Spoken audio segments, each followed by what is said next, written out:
5. We thank you for joining us, and we'll see you back here at 6. World News,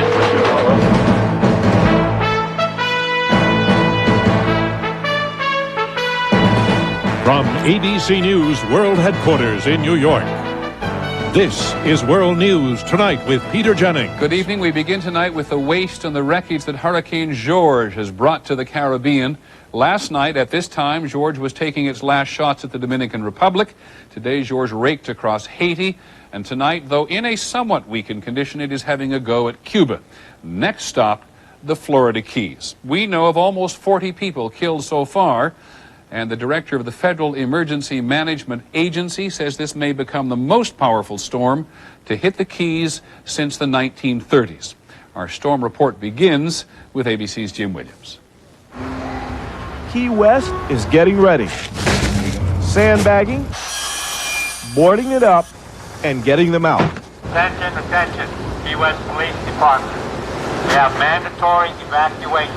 Police want everyone off this 110-mile stretch of island. Can't forget Elmo. If everybody listens, everything will be all right, and hopefully everybody makes it through safe. They are even closing this hospital. 2, 3. So more than 30 patients had to be flown to a hospital in Central Florida. This is simply a precaution. Obviously, the nature of hurricanes are unpredictable. People here have already seen the devastation the hurricane has caused. In Puerto Rico, officials have barely begun to assess the damage. Our very initial survey of about 40% of the island made it look like about 15,000 families with really serious damage.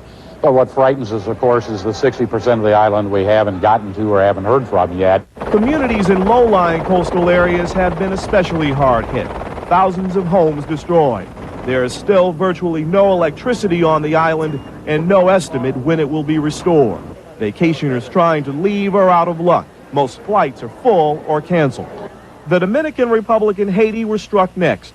150-mile-an-hour winds killed at least 28 people. Almost two-thirds of the trees in the Dominican capital were blown down. In Cuba this evening, George's winds are down to a far less deadly 75 miles an hour. But the hurricane is expected to pick up speed and strength when it heads across the open sea. People here in South Florida fear they will be next. Though they have heard dire hurricane predictions before, many are taking this warning very seriously. Jim Williams, ABC News, Key West, Florida. And we are joined, as we always are on these occasions, by Bob Sheets, the former director of the National Hurricane Center, now an ABC News consultant. Bob, the most powerful hurricane to hit the Keys by the 1930s? It will have to go some to do that. It's going to have to get over the open water to do that. Right now, it's traveling down down Cuba, and if it stays close to that island, then it will not strengthen a great deal. In fact, next 24 hours. But if it gets just slightly north of that, then indeed it could strengthen markedly because it's such a large system. It's remarkably resilient, having passed over Hispaniola and still maintained itself so well. Can you tell by looking at the orange on that screen how much damage it's doing to Cuba or anywhere else? No, the whites are the areas that are the heaviest rain there and the heaviest shower activity. I wouldn't expect great wind damage, but indeed the rain is the problem, just as it was in Haiti. The rain is going to be the problem in Cuba also. And what are the chances of it changing significantly in the Florida Straits there between Cuba and the Keys? Very good, that it could strengthen markedly if it gets away from Cuba. Right now, it's just over the eastern tip of Cuba, and if the center would get away from Cuba on a track something like this, directly into the Keys, then indeed it could strengthen markedly. Thanks, Bob. Bob Straits, our consultant on hurricane matters. Later in the broadcast, we'll actually take a closer look at how scientists take a closer look at hurricanes. And we turn on the subject of predictions from the hurricane to what the chairman of the Federal Reserve may or may not do. On Capitol Hill today, Alan Greenspan gave his clearest hint yet that for the first time in more than 2 years, the Federal Reserve Board will cut interest rates when it meets next week. And after that, it was a fairly predictable what would happen on Wall Street. By the end of the day, the Dow Jones had jumped 257 points to close at 8154.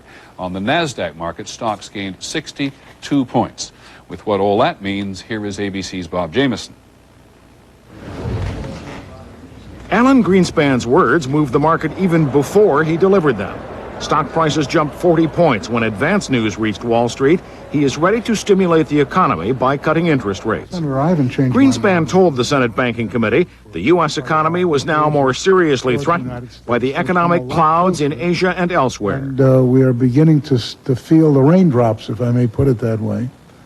And obviously, we will respond to that. The words, "we will respond to that," are understood to mean the Federal Reserve will cut rates as early as next week. If a cut were not taken at this time, there is a danger that the U.S. economy could fall near recession in 1999. Normally, when the Fed lowers interest rates, banks do too. And when banks charge lower interest on loans, companies borrow more. They use that borrowed money to expand their businesses, buying new equipment and hiring more workers. Those workers, in turn, have more money to spend. And when consumer spending increases, the economy improves. And getting consumers to buy more, products made here and around the world, will help the economy here and may help economies around the world. Bob Jamieson, ABC News, New York. When we come back, we'll have some of the other developments today. We're going to have an exclusive interview with the ministers guiding the president's spiritual healing.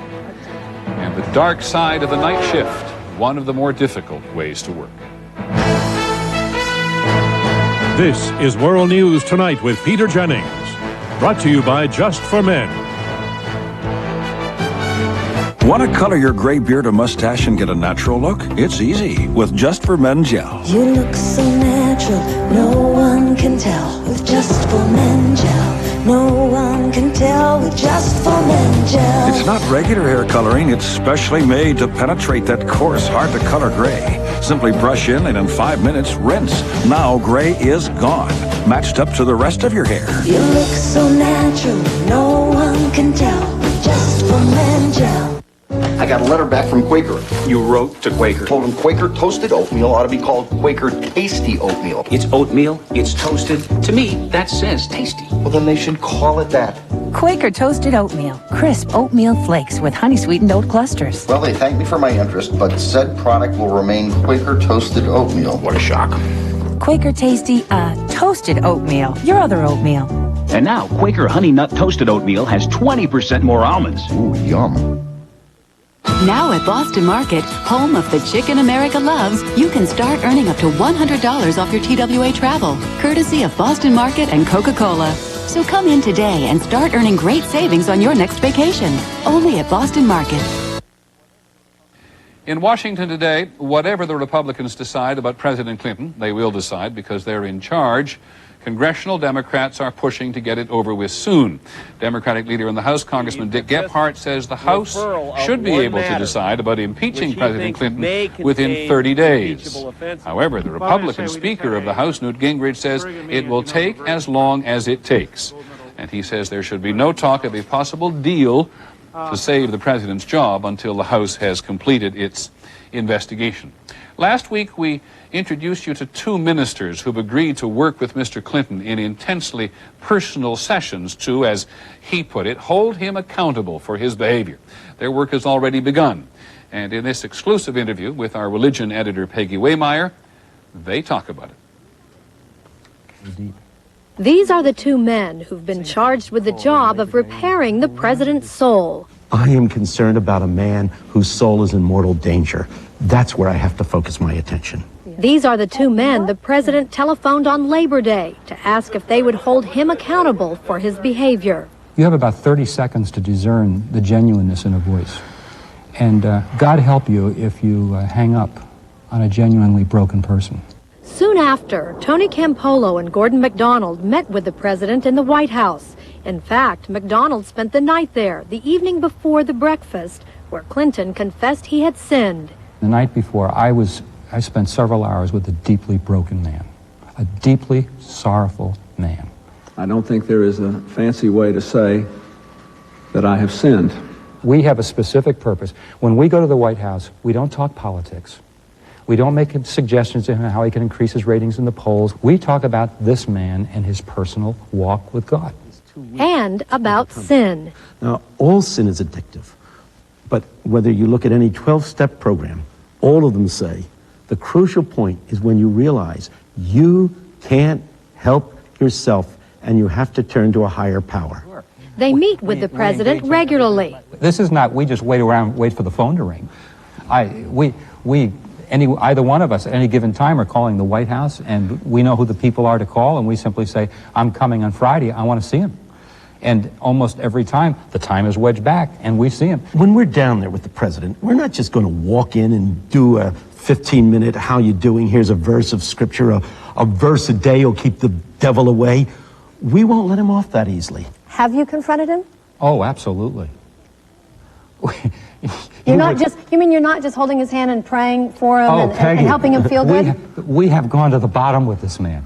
We have said things that are very, very confrontative. The sessions haven't always been easy. We've seen him yell at us. Yes. I mean, we can tell you about a time when we've come on so strong that he ended up yelling at us. Yeah. And that's not an easy thing, to have the President of the United States yelling at you. That's when conversations become real, isn't it? That's when they become real. And what if the two of you work with the president all these hours and discover that he's pulled the wool over your eyes, that he wasn't sincere? Then what? If there came a moment where we concluded that that sincerity was not there, we would have to let people know in our world that this was something other than repentance. If there's a day comes where he says, hey, I just want to play golf, I just want to talk around a football game, then we're not there. That's not our time. We're out of there.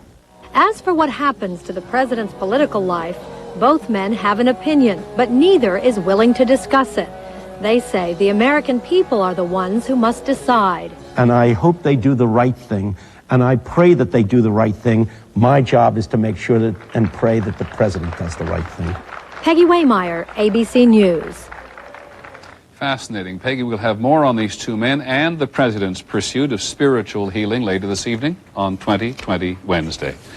President Clinton went to Capitol Hill today, where he was able to bask in the glow of the South African President Nelson Mandela, his friend.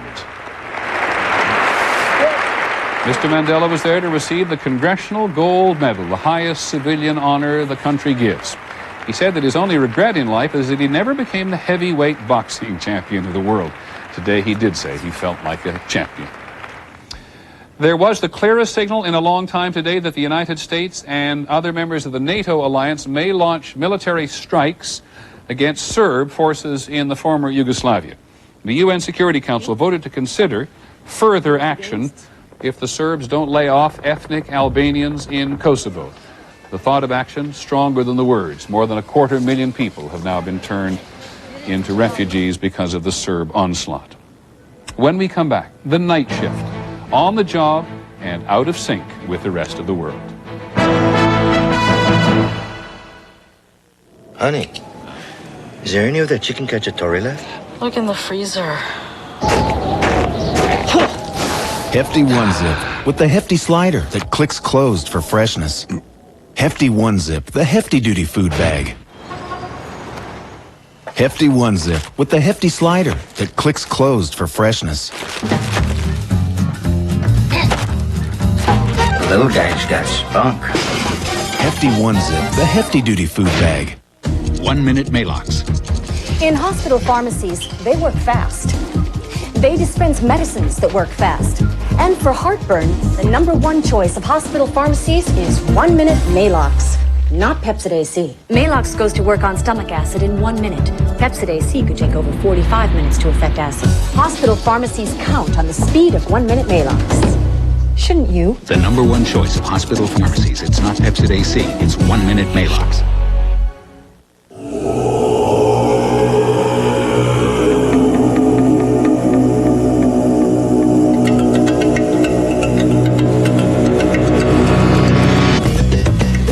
Chevy Tahoe with a Vortec engine. The most powerful SUV anywhere.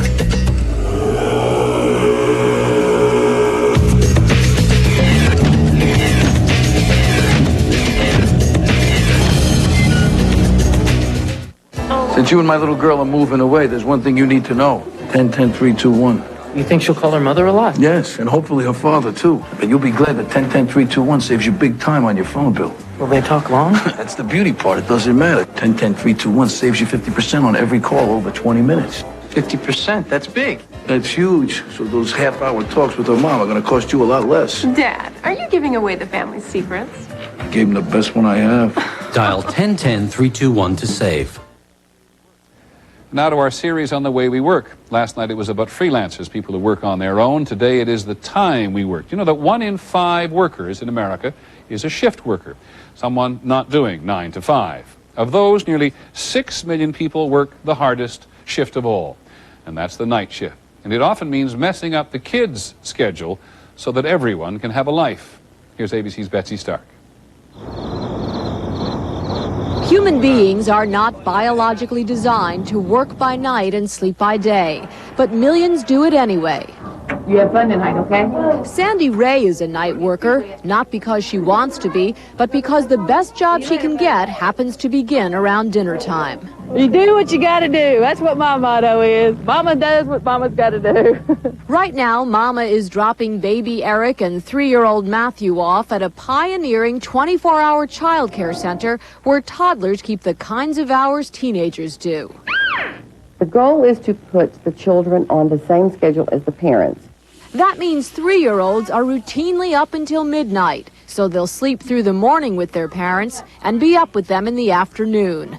On the night shift, they call that family life.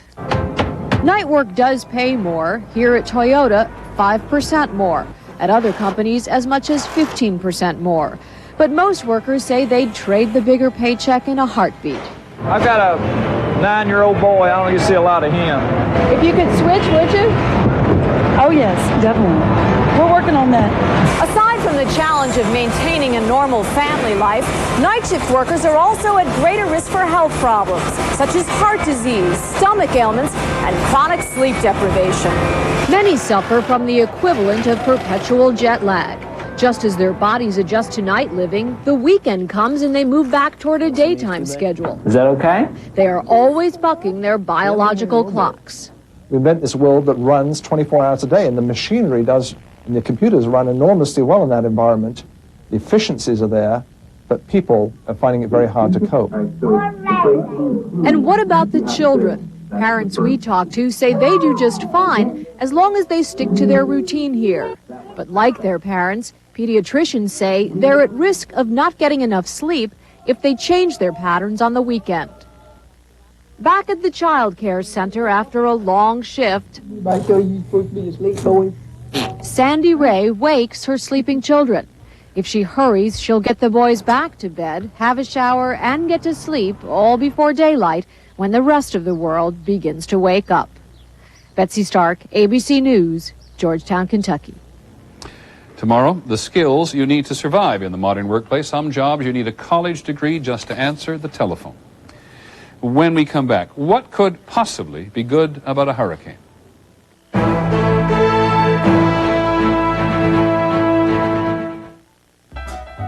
Okay, hon. Today's the day. All right. Get your cupboards in shape.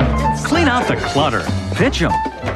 Ditch them. And switch them to Rubbermaid during Kitchen Shape-Up Week at Kmart. You'll find a great selection of easy tops, serve-and-savers, and microwavable and Telebin containers. So go from clutter to Kmart for the latest in food storage. Rubbermaid, ideas that last.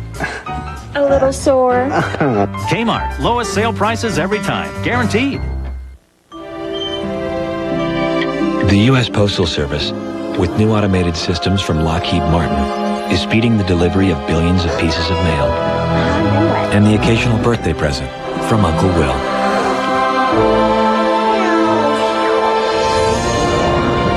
Interestingly, Lockheed Martin is also building America's next generation of fighter planes, which means we not only help deliver the present, but the future.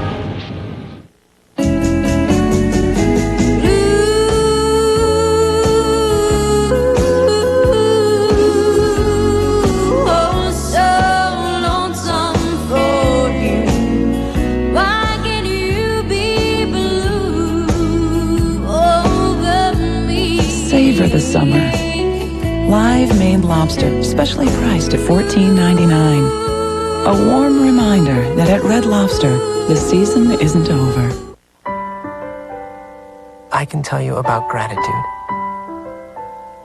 I can tell you about regaining hope. We could tell you about our National Medical Excellence Program and how it provides our members access to the country's finest medical centers when the treatment they need is not available locally.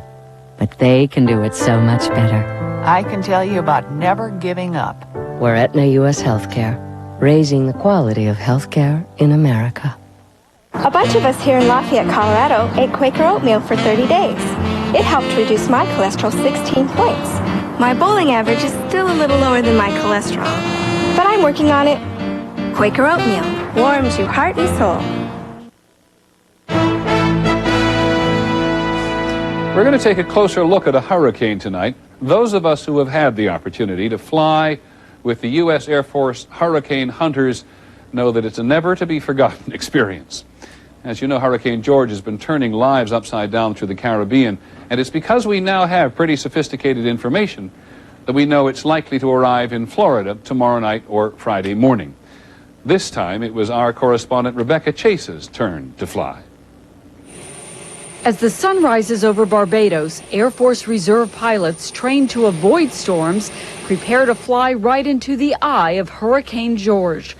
Radar and satellite photos provide important information, but nothing has yet replaced the hurricane hunters. We make a tremendous amount of difference. We just found the other day that the satellite imagery was off 80 miles.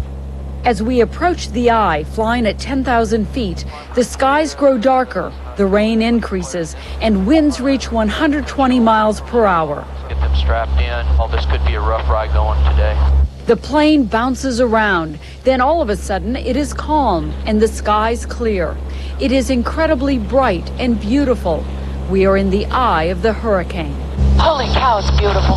It is a fairly well-shaped eye, and the crew records its position and measures the diameter to help determine the intensity of the storm.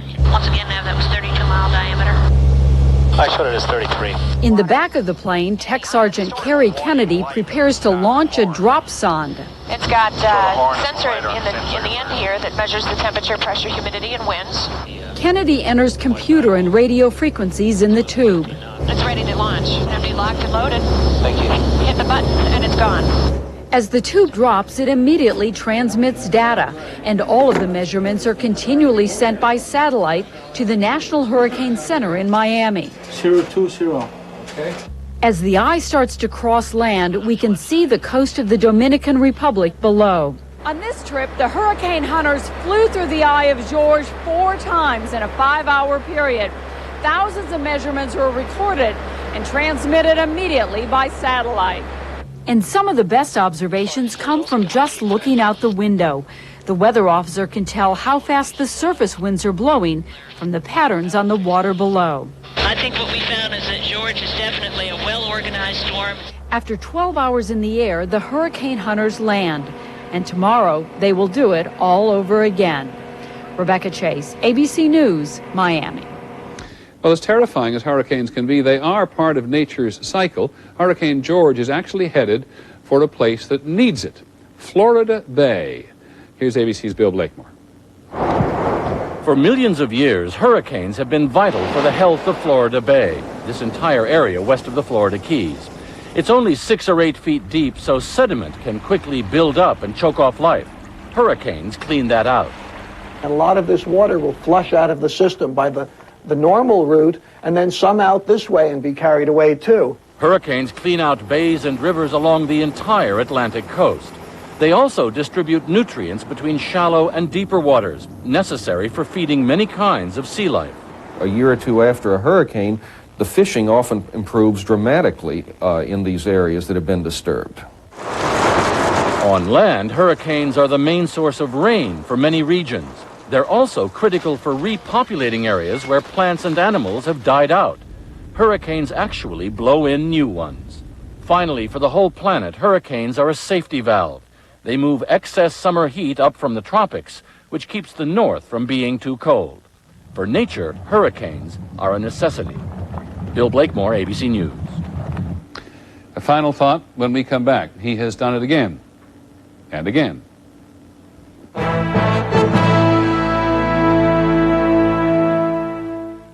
Chevrolet Chevrolet would like to bring you this special announcement. New Chevy cars and trucks are heading Right now, your local Chevy dealer is offering great deals. During the Chevy Model Year Clearance, check out the most dependable, longest-lasting trucks on the road. Chevy trucks. Get $750 back on CK half-tons. Choose 0.9 APR financing or $1,500 back on Venture. 0.9 or $2,000 back on S10. And 0.9 or $2,500 back on Blazer. See all the great deals on 98 models at your local Chevy dealer now during the Chevy Model Year Clearance. For the 14 million women who worry about light to moderate bladder control, now there's new Double Protection Compose Panty and Pad System. The Compose Panty and Pad fit together for double protection. There's a super absorbent disposable pad, but the real difference is the separate washable panty. It gives you double protection with a quilted panel that won't let wetness through. So why worry? Get double protection with Double Protection Compose. Protection that goes beyond the pad.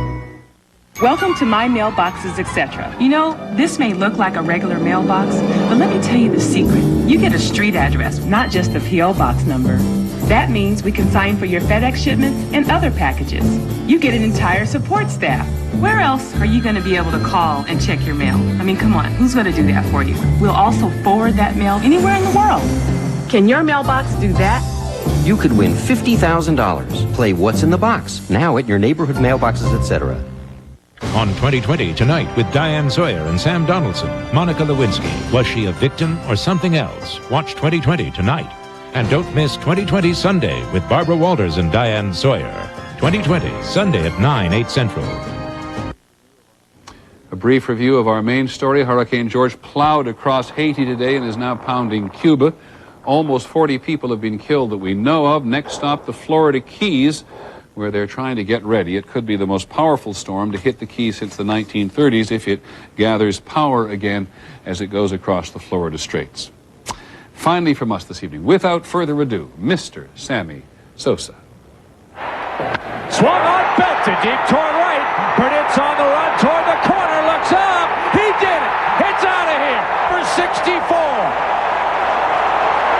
Sammy Sosa of the Chicago Cubs sending love and kisses back home to the Dominican Republic one more time, where they need the inspiration today. Hurricane George has killed 28 people there. Sammy Sosa, one more time. 2-2. Swung, belted, line drive, center field. Grissom back. He did it. Number 65, and there is no doubt about it.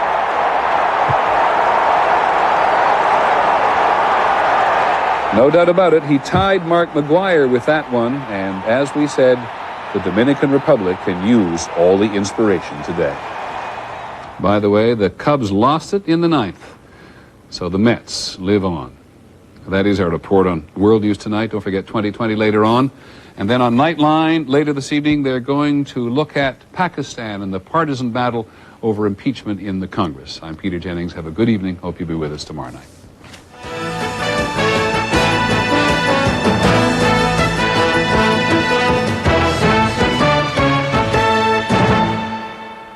Tomorrow, why college grads make so much more money than high school grads. Are we facing the biggest wage gap ever? Watch ABC's World News Tonight with Peter Jennings. This has been a presentation of ABC News. More Americans get their news from ABC News than from any other source. ABC News, now.